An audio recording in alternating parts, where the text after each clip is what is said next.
ನಾಳೆ ಸೆಪ್ಟೆಂಬರ್ 17 ಬುಧವಾರ ಅತ್ಯಂತ ಶ್ರೇಷ್ಠ ಭಾದ್ರಪದ ಮಾಸ ಕೃಷ್ಣ ಪಕ್ಷದ ಏಕಾದಶಿಯನ್ನು ಆಚರಿಸಲಾಗುತ್ತಿದ್ದು, ಈ ಏಕಾದಶಿಗೆ ಇಂದಿರಾ ಏಕಾದಶಿ ಎಂದು ಕರೆಯುತ್ತಾರೆ.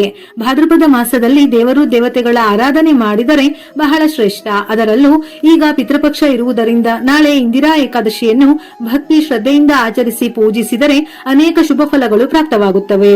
ವಿಷ್ಣು ಸಮೇತ ಲಕ್ಷ್ಮಿಯ ಅನುಗ್ರಹ ದೊರೆಯುವುದಲ್ಲದೆ ನಿಮಗೆ ನಿಮ್ಮ ಕುಟುಂಬಕ್ಕೆ ಪಿತೃದೋಷಗಳಿದ್ದರೆ ನಿವಾರಣೆಯಾಗುತ್ತದೆ. ಹಾಗಾಗಿ ನಾಳೆಯ ದಿನ ನಿಮ್ಮ ಕೈಲಾದಷ್ಟು ಪೂಜೆ ಪುನಸ್ಕಾರ ಮಾಡಿ. ಏಕಾದಶಿಯ ದಿನವು ಭಗವಾನ್ ವಿಷ್ಣುವಿಗೆ ಸಮರ್ಪಿತವಾಗಿದ್ದರೂ ಇಂದಿರಾ ಏಕಾದಶಿಯ ದಿನದಂದು ವಿಧಿವಿಧಾನದಂತೆ ಪೂಜಿಸುವುದರಿಂದ ಪೂರ್ವಜರು ಸಹ ಸಂತೋಷಗೊಂಡು ಆಶೀರ್ವಾದವನ್ನು ನೀಡುತ್ತಾರೆ. ಪೂರ್ವಜರ ಮೋಕ್ಷಕ್ಕಾಗಿ ಇಂದಿರಾ ಏಕಾದಶಿಯು ಬಹಳ ಶ್ರೇಷ್ಠವೆಂದು ಪುರಾಣಗಳು ಹೇಳುತ್ತವೆ. ಇಂದಿರಾ ಏಕಾದಶಿ ಮಹತ್ವವನ್ನು ಬ್ರಹ್ಮವೈವರ್ತ ಪುರಾಣದಲ್ಲಿ ವಿವರಿಸಲಾಗಿದೆ. ಶ್ರೀಕೃಷ್ಣನು ಯುಧಿಷ್ಠಿರನಿಗೆ ವಿವರಿಸಿದ್ದಾನೆ. ಭಗವಾನ್ ವಿಷ್ಣುವು ವೈಕುಂಠಧಾಮದ ಒಡೆಯ, ಮೋಕ್ಷವನ್ನು ಒದಗಿಸುವವನು. ಈ ಸಮಯದಲ್ಲಿ ವಿಶೇಷವಾಗಿ ಏಕಾದಶಿಯ ದಿನ ಉಪವಾಸವಿದ್ದು ವಿಷ್ಣುವನ್ನು ಪೂಜಿಸಿದರೆ ಏಕಾದಶಿ ಆಚರಿಸಿದವರು ಮರಣದ ನಂತರ ವೈಕುಂಠಧಾಮದಲ್ಲಿ ಸ್ಥಾನವನ್ನು ಪಡೆಯುತ್ತಾರೆ ಹಾಗೂ ಪಿತೃದೋಷದಿಂದ ಮುಕ್ತಿ ಸಿಗುತ್ತದೆ. ಅಲ್ಲದೆ ತಪಸ್ಸು, ಕನ್ಯಾದಾನ ಮತ್ತು ಇತರ ಪುಣ್ಯಗಳ ಸಮಾನ ಫಲಿತಾಂಶಗಳನ್ನು ಪಡೆಯುತ್ತಾರೆ ಹಾಗೂ ಆ ವ್ಯಕ್ತಿಯ 7ನೇ ತಲೆಮಾರಿನವರೆಗಿನ ಪೂರ್ವಜರ ಆತ್ಮಕ್ಕೆ ಶಾಂತಿ ದೊರೆತು ಮೋಕ್ಷವನ್ನು ಪಡೆಯುತ್ತಾರೆ. ಏಕಾದಶಿ ತಿಥಿ ಸಮಯವು ಸೆಪ್ಟೆಂಬರ್ 17ರ ಬೆಳಗಿನ ಜಾವ 12:21 ಆರಂಭವಾಗಿ ಸೆಪ್ಟೆಂಬರ್ 17ರ ರಾತ್ರಿ 11:39 ಮುಕ್ತಾಯವಾಗುತ್ತದೆ. ದಂತಕಥೆಯ ಪ್ರಕಾರ ಮಾಹಿಷ್ಮತಿ ಎಂಬ ನಗರದಲ್ಲಿ ಇಂದ್ರಸೇನ ಎಂಬ ರಾಜನಿದ್ದನು. ಒಂದು ದಿನ ರಾಜನು ತನ್ನ ಕನಸಿನಲ್ಲಿ ಸತ್ತ ತಂದೆ ನರಕದಲ್ಲಿ ಚಿತ್ರಹಿಂಸೆ ಅನುಭವಿಸುತ್ತಿರುವುದನ್ನು ಕಂಡನು. ಅದರ ನಂತರ ಅವನು ತನ್ನ ತಂದೆಯನ್ನು ಈ ನೋವಿನಿಂದ ಮುಕ್ತಿಗೊಳಿಸಲು ನಾರದ ಮುನಿಯ ಬಳಿಗೆ ಹೋಗಿ ಇದಕ್ಕೆ ಸಲಹೆಯನ್ನು ಕೇಳಿದನು. ಆಗ ನಾರದ ಮುನಿಗಳು ಇಂದ್ರಸೇನನಿಗೆ ಇಂದಿರಾ ಏಕಾದಶಿ ವ್ರತದ ಮಹತ್ವವನ್ನು ತಿಳಿಸಿದರು. ರಾಜನು ನಿಯಮಾನುಸಾರ ಈ ವ್ರತವನ್ನು ಆಚರಿಸಿ ಅದರಿಂದ ಬಂದ ಪುಣ್ಯವನ್ನು ತನ್ನ ತಂದೆಗೆ ದಾನ ಮಾಡಿದನು. ಅದರ ಫಲವಾಗಿ ತಂದೆಯ ಆತ್ಮಕ್ಕೆ ಮೋಕ್ಷ ದೊರಕಿತು. ಏಕಾದಶಿ ಆಚರಿಸಿದ ಫಲವಾಗಿ ರಾಜನು ಮರಣದ ನಂತರ ಮೋಕ್ಷವನ್ನು ಪಡೆಯುತ್ತಾನೆ. ಇದೇ ಇಂದಿರಾ ಏಕಾದಶಿಯ ವ್ರತದ ಕತೆ. ಈ ಕಥೆಯನ್ನು ನಾಳೆಯ ದಿನ ತಪ್ಪದೇ ಓದಿ ಅಥವಾ ಕೇಳಿದರೂ ಪೂರ್ವಜರ ಆತ್ಮಕ್ಕೆ ಶಾಂತಿ ಸಿಗುವುದಲ್ಲದೆ ವಿಷ್ಣು ಮತ್ತು ಲಕ್ಷ್ಮಿಯ ಕೃಪೆಯಿಂದ ಅದ್ಭುತ ಫಲಗಳು ಲಭಿಸುತ್ತದೆ. ಇಂದಿರಾ ಏಕಾದಶಿಯ ದಿನ ವಿಷ್ಣು ಸಮೇತ ಲಕ್ಷ್ಮಿ ಅಥವಾ ವೆಂಕಟೇಶ್ವರ ಸ್ವಾಮಿಯನ್ನು ಪೂಜಿಸಿ ಆರಾಧಿಸಿ ಪೂರ್ವಜರನ್ನು ಕೂಡ ಸ್ಮರಿಸುತ್ತಾರೆ. ಈ ದಿನ ನಿಮ್ಮ ಕೈಲಾದಷ್ಟು ತುಪ್ಪವನ್ನು ದಾನ ಮಾಡಿದರೆ ಬಹಳ ಒಳ್ಳೆಯದು. ಇಂದಿರಾ ಏಕಾದಶಿಯ ದಿನದಂದು ಭಗವಾನ್ ವಿಷ್ಣುವನ್ನು ಪೂಜಿಸುವಾಗ ಎಳ್ಳಿನ ಎಣ್ಣೆಯ ದೀಪವನ್ನು ಬೆಳಗಿ. ವಿಷ್ಣುವಿನ ಆರಾಧನೆಯ ಜೊತೆಗೆ ಈ ದಿನ ಬಟ್ಟೆ, ಕಪ್ಪು ಎಳ್ಳು, ತೆಂಗಿನಕಾಯಿ, ಪಂಚೆ, ಆಹಾರ ಧಾನ್ಯಗಳು ಮತ್ತು ತುಳಸಿ ಗಿಡವನ್ನು ದಾನ ಮಾಡಬಹುದು.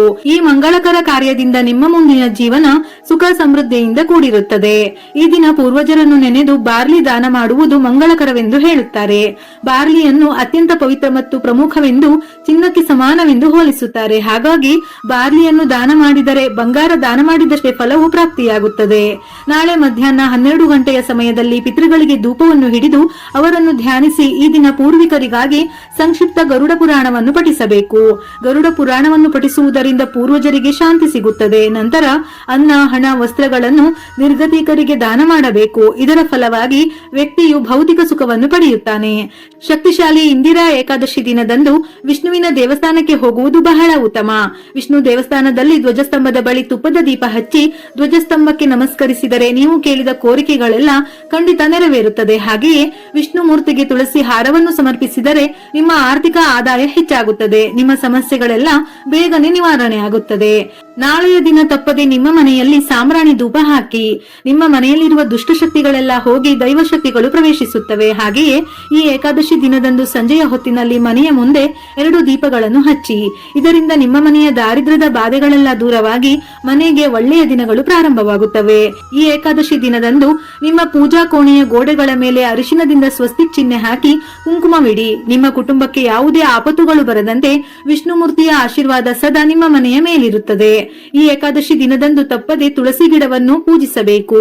ತುಳಸಿ ಗಿಡದಲ್ಲಿ ಲಕ್ಷ್ಮೀ ನಾರಾಯಣರು ನೆಲೆಸಿರುತ್ತಾರೆ. ಆದ್ದರಿಂದ ತುಳಸಿ ಕಟ್ಟೆಯ ಬಳಿ ತುಪ್ಪದ ದೀಪ ಹಚ್ಚಿ ತುಳಸಿ ಕಟ್ಟೆಗೆ ನಮಸ್ಕರಿಸಿ ಲಕ್ಷ್ಮೀ ದೇವಿಯ ಅನುಗ್ರಹದಿಂದ ವಿಪರೀತ ಧನ ಪ್ರಾಪ್ತಿಯಾಗುತ್ತದೆ. ಅದೇ ರೀತಿ ಅಶ್ವತ್ಥ ಮರವನ್ನು ಪೂಜಿಸಿದರೆ ಸಕಲ ದೋಷಗಳು ನಿವಾರಣೆಯಾಗಿ ವಿಪರೀತ ಅದೃಷ್ಟ ಒದಗಿ ಬರುತ್ತದೆ. ಅಶ್ವತ್ಥ ಅಶ್ವತ್ಥ ಮರದಲ್ಲಿ ತ್ರಿಮೂರ್ತಿಗಳು ನೆಲೆಸಿರುತ್ತಾರೆ. ಹಾಗಾಗಿ ಈ ಇಂದಿರಾ ಏಕಾದಶಿ ದಿನದಂದು ಅಶ್ವತ್ಥ ಮರದ ಕೆಳಗೆ ಸಾಸಿವೆ ಎಣ್ಣೆಯ ದೀಪವನ್ನು ಹಚ್ಚಿ ಪ್ರದಕ್ಷಿಣೆ ಹಾಕಿದರೆ ಸಾಲದ ಸಮಸ್ಯೆಗಳು ಕ್ರಮೇಣವಾಗಿ ಕಡಿಮೆಯಾಗುತ್ತದೆ. ಹಾಗೆಯೇ ಅಶ್ವತ್ಥ ಮರದ ನೆರಳಿನಲ್ಲಿ ನಿಂತುಕೊಂಡರೂ ಸಾಕು, ಅಷ್ಟ ದರಿದ್ರಗಳೆಲ್ಲ ತಕ್ಷಣವೇ ದೂರವಾಗಿ ಅಷ್ಟೈಶ್ವರ್ಯಗಳು ಪ್ರಾಪ್ತವಾಗುತ್ತವೆ. ಕೆಲವು ಅಶ್ವತ್ಥ ಎಲೆಗಳನ್ನು ಮನೆಗೆ ತಂದು ಆ ಎಲೆಗಳ ಮೇಲೆ ಗಂಧದಿಂದ ಓಂ ಎಂದು ಬರೆದು ನಿಮ್ಮ ದೇವರ ಮನೆಯಲ್ಲಿ ಇಟ್ಟುಕೊಳ್ಳಿ. ಹೀಗೆ ಮಾಡುವುದರಿಂದ ನಿಮ್ಮ ಮನೆಯೆಲ್ಲ ಧನಾತ್ಮಕ ಶಕ್ತಿಯಿಂದ ತುಂಬಿರುತ್ತದೆ. ಕುಟುಂಬದಲ್ಲಿ ಯಾವುದೇ ಸಮಸ್ಯೆಗಳು ಇರುವುದಿಲ್ಲ. ವೆಂಕಟೇಶ್ವರ ಸ್ವಾಮಿಗೆ ಪ್ರಿಯವಾದ ದೀಪಗಳಲ್ಲಿ ಹಿಟ್ಟಿನ ದೀಪವು ಒಂದು. ಈ ಇಂದಿರಾ ಏಕಾದಶಿ ದಿನದಂದು ವಿಶೇಷವಾಗಿ ಶ್ರೀ ವೆಂಕಟೇಶ್ವರ ಸ್ವಾಮಿಗೆ 2 ಹಿಟ್ಟಿನ ದೀಪಗಳನ್ನು ಹಚ್ಚಿ ಬೆಲ್ಲವನ್ನು ನೈವೇದ್ಯವಾಗಿ ಸಮರ್ಪಿಸಿದರೆ ಸ್ವಾಮಿಯ ಅನುಗ್ರಹ ಖಂಡಿತ ಲಭಿಸುತ್ತದೆ. ಅಕ್ಕಿ ಹಿಟ್ಟಿನಲ್ಲಿ ಸ್ವಲ್ಪ ಹಾಲು ಬೆರೆಸಿ 2 ಹಿಟ್ಟಿನ ಹಣತೆಯನ್ನು ತಯಾರಿಸಿ ಅವುಗಳಿಗೆ ಕುಂಕುಮವಿಟ್ಟು ಹಸುವಿನ ತುಪ್ಪ ಅಥವಾ ಎಳ್ಳಿನ ಎಣ್ಣೆಯಿಂದ ದೀಪಾರಾಧನೆ ಮಾಡಿ. ಈ ಹಿಟ್ಟಿನ ದೀಪಕ್ಕೆ ಬಹಳ ದೈವಶಕ್ತಿ ಇರುತ್ತದೆ. ಹಾಗಾಗಿ ಹಿಟ್ಟಿನ ಹಣತೆಗಳಿಗೆ ಹೂವುಗಳನ್ನು ಅರ್ಪಿಸಿ ನಮಸ್ಕರಿಸಿ.